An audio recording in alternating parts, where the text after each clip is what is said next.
కత్తితో సాధించలేనిది కరుణతో సాధించగలం, కక్షతో సాధించలేనిది క్షమాభిక్షతో సాధించగలం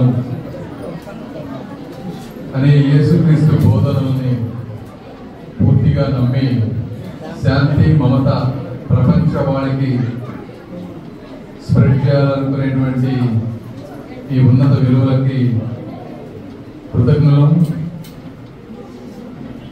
అలాంటి ఆశయాలు ఉన్నటువంటి మేము కూడా